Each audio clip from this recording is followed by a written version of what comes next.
Вернемся к нашим баранам, а также к третьему закону Ньютона.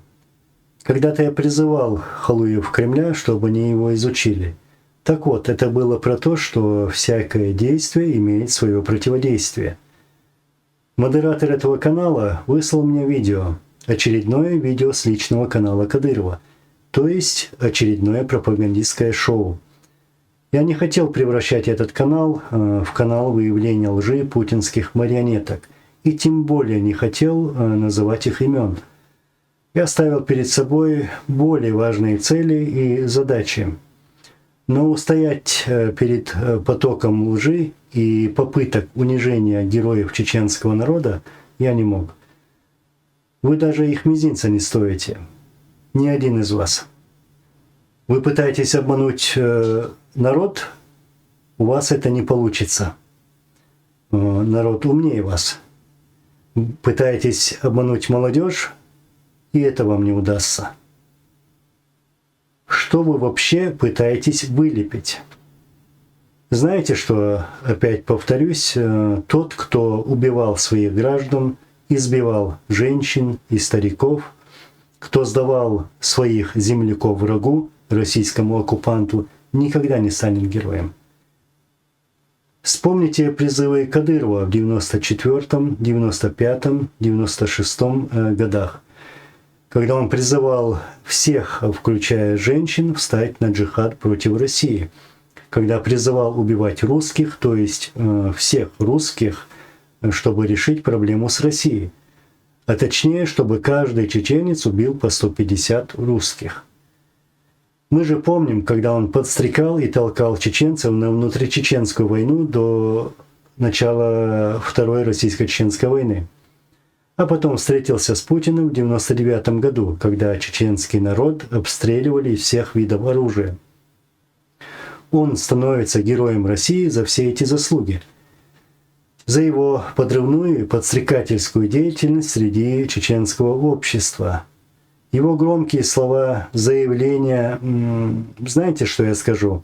Он говорил ровно столько, сколько ему позволяли говорить, чтобы заработать симпатию и поддержку от простого народа. Эти громкие слова: он остановил войну, он хотел мира, он хотел это, он хотел другое. Ну, я скажу как есть. Он был назначенец и делал все, что ему приказывали. Недавно, во время одной из своих поездок, я встретился с жителями Курчалоевского района. Хотел сам пообщаться с ними на одну очень важную тему. Кто стоял за зачистками сел этого района, Курчалоевского района. Они мне рассказывали, что войска там действовали по прямому указанию Кадырова. Эти зачистки, эти показательные жестокие убийства, когда людей похищали, закапывали живьем, связывали молодых парней и подрывали, вот про эти убийства. Я ранее выкладывал на этом канале видео, где люди сами рассказывали об этих преступлениях и кто стоял за этими преступлениями. Не концерты нужно проводить на местах, где гибли лучшие сыны чеченского народа. Кстати, про концерты.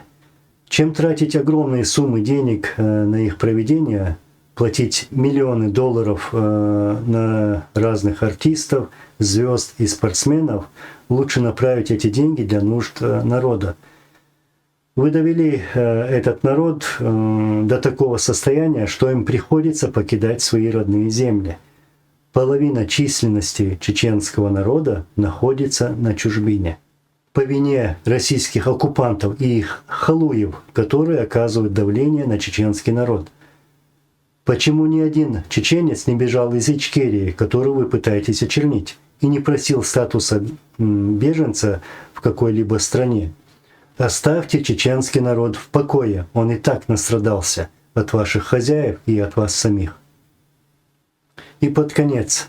Почему отключены комментарии на пропагандистских каналах российских халуев? Что, не хотят слышать правды? Не хотят слышать голос народа? В том-то и дело. Вы готовы платить миллионы долларов за устранение своих критиков, которые выявляют вашу ложь. Вы идете на самые подлые методы, чтобы вашу ложь не выявляли. Аллах свидетель всему, Аллах нам всем судья.